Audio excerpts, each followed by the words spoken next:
bien, señores, regresamos al programa. Estamos con otro tema interesante, se los aseguro. Estamos con la doctora Marta Leiva, es doctora honoris causa, psicóloga clínica y mentor coach. ¿Y cuál es el tema? Tiene que ver mucho con esta cosita, y una especie de adicción que tenemos ahora muchas personas y a veces ni siquiera lo queremos reconocer, ¿no es cierto? Es una adicción a no poder dejar el celular ni un minuto al costado. Uno siente que le falta una pierna, un brazo, un ojo cuando tiene el celular lejos. Se ha convertido en un instrumento ya no solo de comunicación, ahora hasta de información.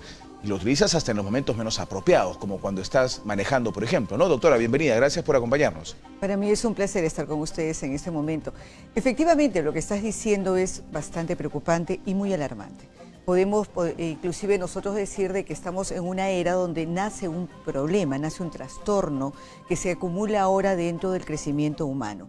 Lo conocemos como la nomofobia, ¿no? Ese pánico cuando uno se desprende de un celular y genera toda una suerte de conductas sumamente extrañas, hasta a veces violentas, que provoca muchos temores y muchas, digamos, dificultades dentro del ambiente de familia o a veces dentro de su propio estilo de ser, ¿no? Entonces, yo creo que sí, es un tema bastante significativo porque es bastante comprometedor.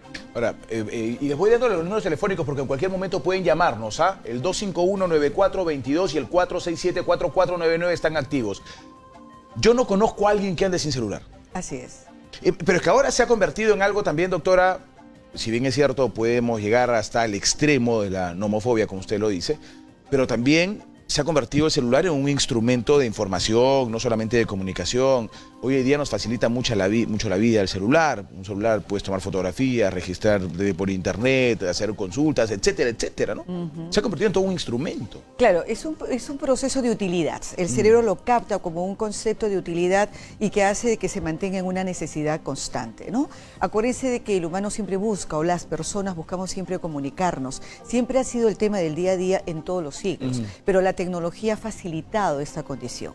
El problema está de que ese facilitismo genera también nuevos estilos, lo acabas de comentar. Es como si tuviéramos un brazo más ya es una extensión nuestra ya el celular. Exactamente. Entonces, ¿qué sucede cuando eso se desprende de nosotros? Entonces, de la forma o la actitud, cómo asumimos ese desprendimiento, ahí se mide la calidad de dependencia o de trastorno.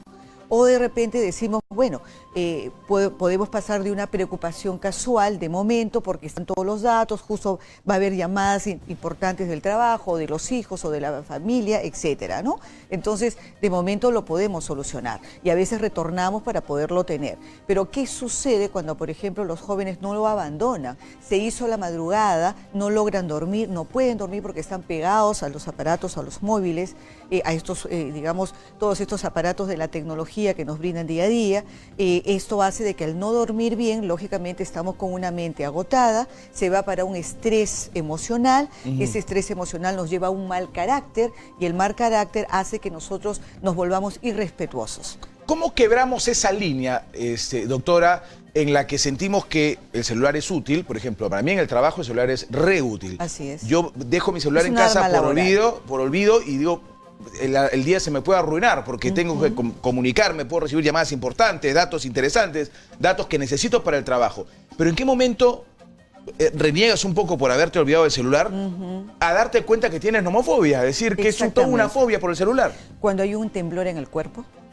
Cuando hay reacciones de ansiedad, claro, hay reacciones de ansiedad muy alta.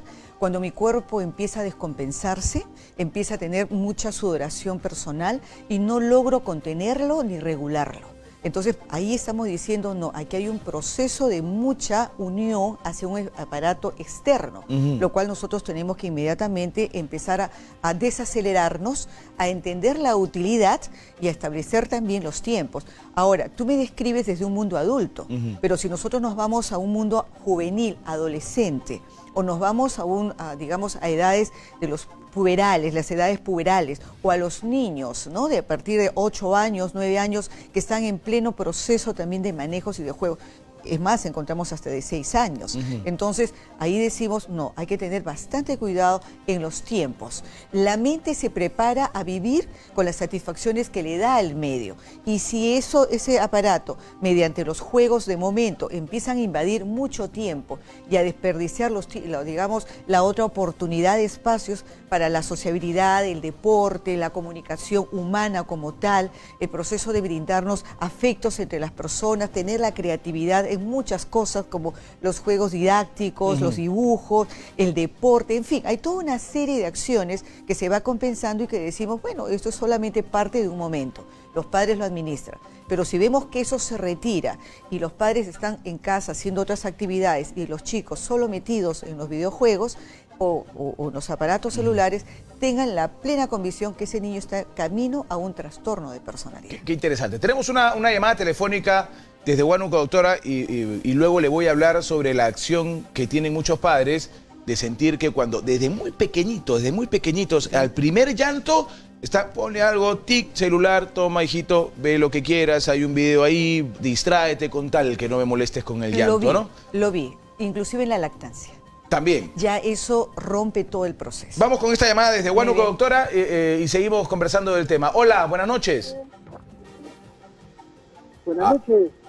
Sí, señor, bienvenido. Buenas noches. Buenas noches, bienvenido. La doctora lo escucha. Sí, mi nombre es Manuel Facundo. Mi nombre es Manuel Facundo. Adelante, don Manuel, lo escuchamos. Adelante, la doctora lo escucha. Justamente estoy escuchando su programa y quise entrar en delante que estuvo usted con el coronel. Pero ya no pudo entrar la llamada. Pero sí, también es bueno este programa que está con la doctora y yo quisiera saber qué se puede hacer cuando ya son adictos al celular. ¿Cómo actuar? ¿Qué es lo primero que debemos hacer? Ok, listo. Le agradezco mucho esa llamada desde Huánuco, ha sido usted muy amable. Mira, ¿qué es lo primero que...? Porque claro, no sé si será un error, yo me imagino que sí, pero usted es la experta. Decir, no, ya sabes que te enviciaste, hijito, trae acá, ni más celular. ¿Esa es la primera reacción que hay que tener? Lo que sucede es que hay que medir el tiempo y la forma como estoy usando. Si estoy hablando de adicciones, tengo que tener mucho manejo en esas posiciones. Hay momentos y hay circunstancias, es que es tan fuerte el asunto que uno de todas maneras tiene que empezar a limitar, digamos, por horarios, el tiempo y los espacios de tener el celular. Y a veces, hasta radicalmente. No lo descartamos, Porque la reacción de un adicto, a ver, un adicto es de desesperación. Pero ese chico, esa chica es capaz de hacer cualquier cosa por obtener un celular en el momento. Así es, por eso decimos nosotros, hay que medir los espacios. Si me encuentro en una situación que vemos que el caso es muy crítico, hasta recomendamos hospitalizaciones. Hay personas que se requieren hospitalizarse para poder desprenderse de todos los aparatos tecnológicos, porque invadieron su vida. Destrozaron las emociones, la sensación del tiempo de espera ya no la tiene. Los segundos inclusive desaparecen, yo puedo decir uno y es un segundo, ellos no, ya están en desesperación. Sí. Entonces, eso implica de que esa personalidad está destruyéndose y está comprometiendo otras áreas cognitivas. ¿No? Por eso que la hospitalización se da con todo el proceso de desensibilización tal cual estoy generando de un adicto que puede estar en alcohol, un adicto que puede estar en drogas. O sea, es la misma sensación de desesperación. Claro, esta es la enfermedad de los dedos hinchados, ¿no? Exactamente. Así para todo el mundo. Exactamente. Y como digo, pierde el sistema de comunicación humana. No te mira a la vista en el momento que te está hablando, no te sonríe en los movimientos que se supone que en una comunicación abierta. Están sumamente dispersos y con un nivel exclusivo de poderse comunicar a través del aparato y no a través de una relación humana. Entonces, a mí no me sorprendería, doctora, que si seguimos así en una próxima generación, alguna protuberancia nos va a salir en el cuello. Ah, claro que ¿No sí. es cierto? Porque sí. esto es lo que hacemos todo el día. Exactamente. En Australia ya los científicos han detectado que hay una especie de, digamos, de hojuela, de un nuevo huesito que está apareciendo justamente a nivel de la nuca, ¿no? Porque estamos siempre agachados para ello. Pero esto es una malformación, digamos, esquelética, física. Pero hablemos ahora de la parte humana. ¿Quién convive con una persona así? Si estamos con un hijo adolescente y estamos generando este tipo de condición, entonces, ¿cuáles son los riesgos posteriores? ¿Qué está pasando? Cuando se deteriora la emoción es donde viene la explosividad. El pensamiento no se arma y automáticamente siente que el mundo también está computarizado. ¿Qué está sucediendo con esta condición, por ejemplo, de jóvenes que están irrumpiendo escuelas y están disparando a mansalva? Vea usted el historial y tenga la plena seguridad que han estado muy pegados a los videojuegos en tiempos muy extremos y su mundo ha sido simplemente los Pac-Man que comen o los Pac-Man que devoran o que disparan personajes.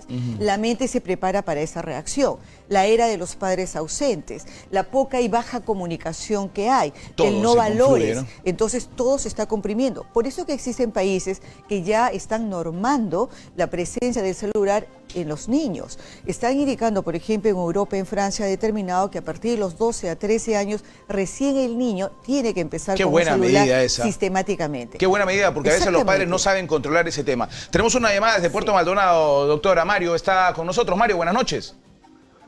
Hola, buenas noches. ¿Cómo estás, Mario? Bienvenido. La doctora lo escucha. Muy interesante el tema que están tratando, están opinando, señor periodista. Tengo como padre de familia, tengo mucha preocupación, porque tenía una hija de 13 años, 12, 13 años, y ha hecho claro, manejaba un celular, lo básico, ¿no? Para recibir llamadas y para que salga la llamada, nada más. Sí. Y ha hecho un esfuerzo de conseguirse un celular táctil que tiene todo, pues, el sistema de WhatsApp, Facebook, todas las herramientas necesarias que tiene.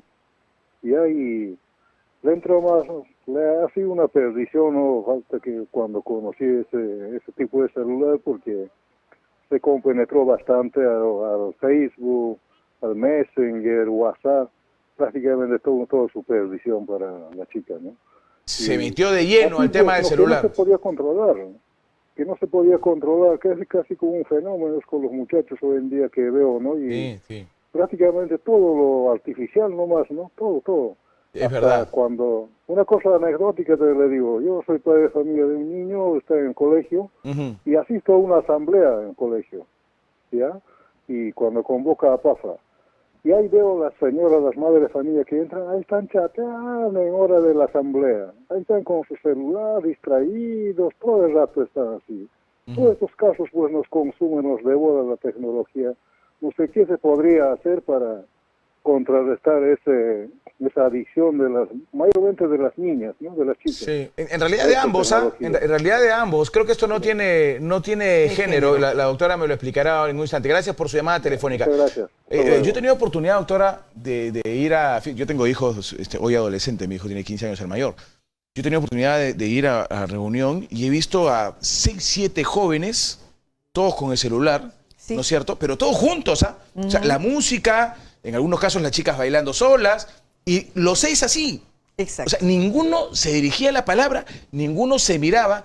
Y es más, alguno que otro se comentaba lo que tenía en el celular y se lo iba a mandar. ¿No? O sea, mira lo que tengo, te lo mando, te lo envío. Pum, y ahí se limitaban las conversaciones. Así es. La comunicación humana es de a dos, ¿cierto? Y es combinada, porque expreso pensamientos y sentimientos. Por eso hablamos de una comunicación eficaz. Pero la comunicación que nos manda, y digamos, esta comunicación digitalizada, nos genera solamente un individualismo. Es una comunicación unilateral, donde usted verá que las expresiones emocionales desaparecen y solamente están digitando, computarizando los pensamientos, pero no están uniendo a la emoción para un desarrollo personal, humano e integral. Entonces se está rompiendo. Esa es una alta preocupación y un estado de emergencia que por eso el mundo está reaccionando. Han reemplazado la reacción del rostro por los denominados emoticones. Exactamente. Prácticamente estas figuritas representan una emoción y con eso quieren establecer el estallido de comunicación emocional, cuando realmente no es así. Entonces, claro, el humano, las personas como tal, podemos generar simbolismos a las cosas. Es como yo sé que si usted regala a su esposa una flor es un símbolo de amor, ¿cierto? Pero si toda la vida hace lo mismo y no crea la otra comunicación, que es la real, la verídica, yo creo que la esposa terminará hartándose de la flor y dirá todos los días lo mismo y no reacciona con los otros elementos que ayudan a que el cerebro se desarrolle.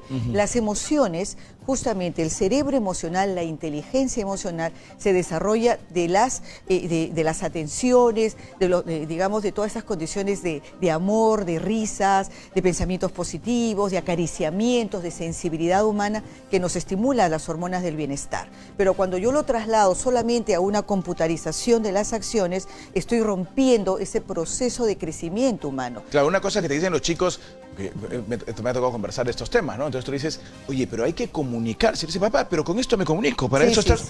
Pero hijo, no te comunicas, son 6. No, pero aquí en el grupo somos 12. No hablo con 6, hablo con 12, me comunico más todavía. O con 40 a la vez. Ya, pero ¿en qué momento te miras? La expresión de la cara, ¿cómo sé que no te gustó lo que te dije? O que te causó risa de verdad, porque muchos ponen jajaja y en realidad no les ha causado ninguna gracia. Por eso es la preocupación, porque si nosotros retrocedemos hacia las otras décadas, los demás vivieron la comunicación emocional, sintieron la comunicación emocional y sobre eso han empezado ahora a proyectar y decimos en esta era, que es la era de la gestión de las emociones, eduquemos las emociones, porque nos generan pensamientos positivos. Pero estos nuevos jovencitos están naciendo con una computarización simplemente, estrictamente cognitiva, robotizada, y no sé qué va a pasar con ellos en el futuro, porque cuando necesiten abrirse en emociones va a haber torpeza emocional. Pero cuando le das el celular a un niño, doctora, de meses o de 1 año para que se tranquilice, ¿cómo puedes hacer para quitárselo cuando tenga 8, 7, 9, 10? Sí, exacto. Y como le dije anteriormente, observé una lactancia, ¿no? Donde la madre lo dispuso nada más con un biberón y le abrió el iPad y lo dejó al bebé entretenido, el bebé de 9 meses. Cuando se supone que la comunicación, el vínculo humano, que es de contacto, que el cerebro se está preparando para eso, lo está haciendo con un aparato, más no con una respuesta humana. Luego hablemos de vacíos emocionales posteriormente, hablemos de depresiones emocionales, hablemos que puedo hacer las cosas en competitividad porque computaricé, informé mi mente, pero no tengo la capacidad de disfrutar lo que estoy haciendo.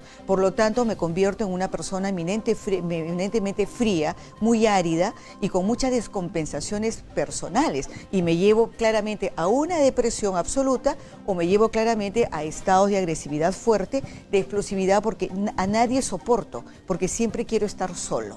Pero mis mandatos evolutivos me llaman a que yo debo de unirme a la pareja, me debo de enamorar, pero las cosas no se definen con el enamoramiento, se definen con la convivencia, y en la convivencia vienen ahora lo que decimos ahora, que las familias son descartables, ¿cierto? Sí, pues. Todo se descarta fácilmente porque como no es útil, no me llena, entonces voy cambiando. Entonces voy buscando, mientras tanto las familias se van rompiendo, los hijos van creciendo en mansalva y vamos creando una situación sumamente complicada. Claro, y esto que se origina como el núcleo de la sociedad se convierte en algo insensible, digamos, ¿no es cierto? Total. Conversaba con una historiadora, Inés del Águila, muy prominente, historiadora, marca peruana, cuando decía, estoy muy preocupada, porque nosotros fuimos tribus, pasamos a ser grupos y ahora estamos siendo masas.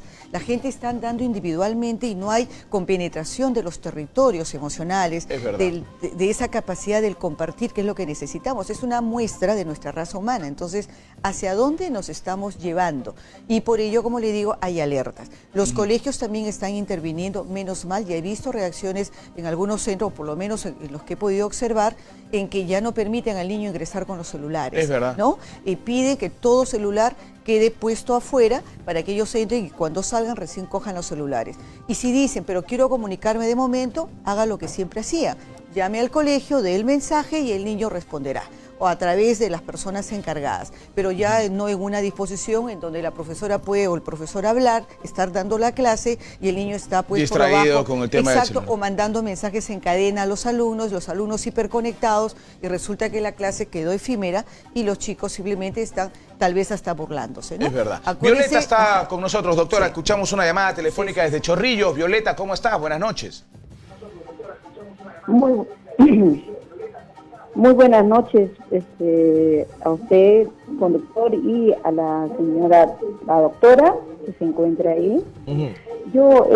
Usted podrá, como todos hemos apreciado, casi la mayoría, por no decir el 80% de personas, es dependiente del celular. Sí.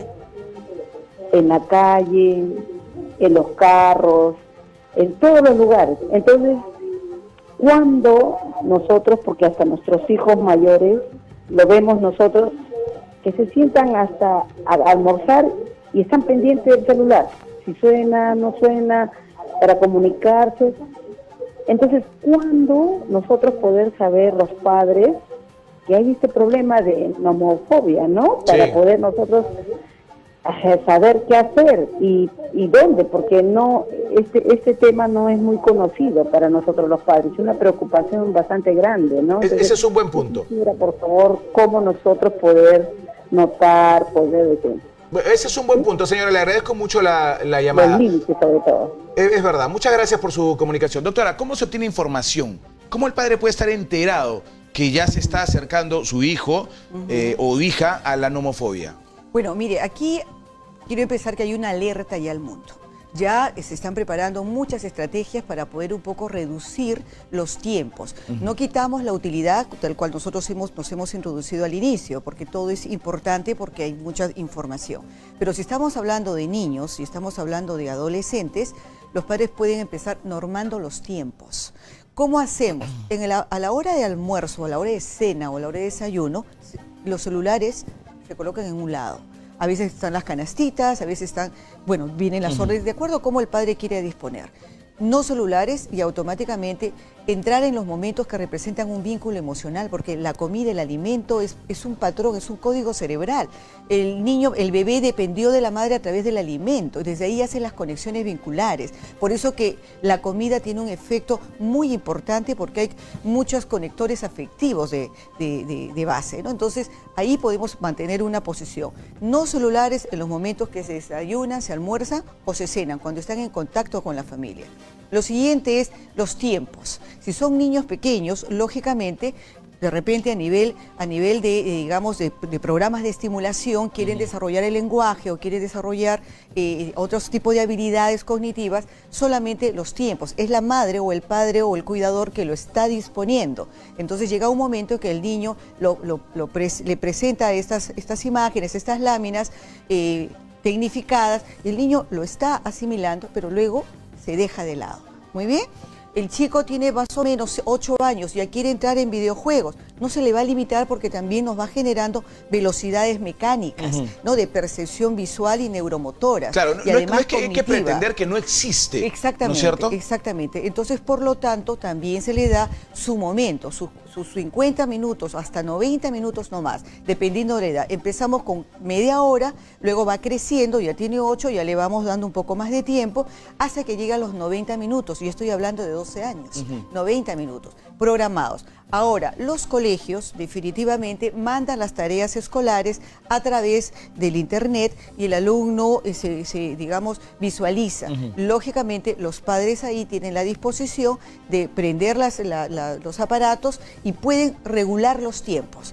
Hay otros sensores, por ejemplo, cuando los padres no están, los chicos trabajan por el Wi-Fi, se conectan, es decir, de una u otra manera, entonces ahora tienen ciertos dispositivos que bloquean la entrada, ¿no? Entonces hay que informarse de esa manera, pero lo que quiero decir finalmente es que el control lo asumen los padres en cuanto al tiempo que tiene que estar el niño en los aparatos. ¿Muy bien?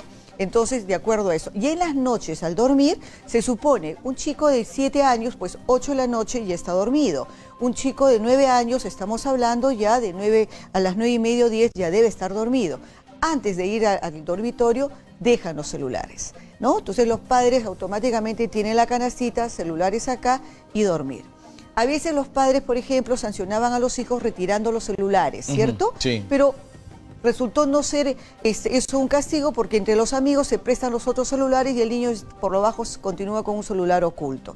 Entonces, para eso los papás tienen que asumir mucho la comunicación, esta comunicación eso es básico, emocional. ¿no? Total, es que el cerebro emocional se alimenta de porque esa además hay que comunicación. enseñarle a los chicos que de esa comunicación se disfruta. Exactamente, ellos no lo están teniendo así, por eso que el cerebro se prepara a ver qué otra forma puedo yo generar mis sustitutos. Ya el sustituto no es la persona que lo cuidaba, no es la tía, la abuela o la nana, ¿no? Finalmente, ahora el sustituto es el aparato tecnológico. Entonces, hay muchas investigaciones, por ejemplo, que si yo recibo placer por la parte tecnológica exclusivamente, mis vínculos emocionales van a ser sumamente fríos en el momento que yo tenga que relacionarme con las personas, porque no está codificado en mi mente, no está programado en mi mente. Y eso crea muchas dificultades a nivel de pareja, a nivel de amigos, y existe el famoso ciberbullying también donde los chicos ahora utilizan esa herramienta para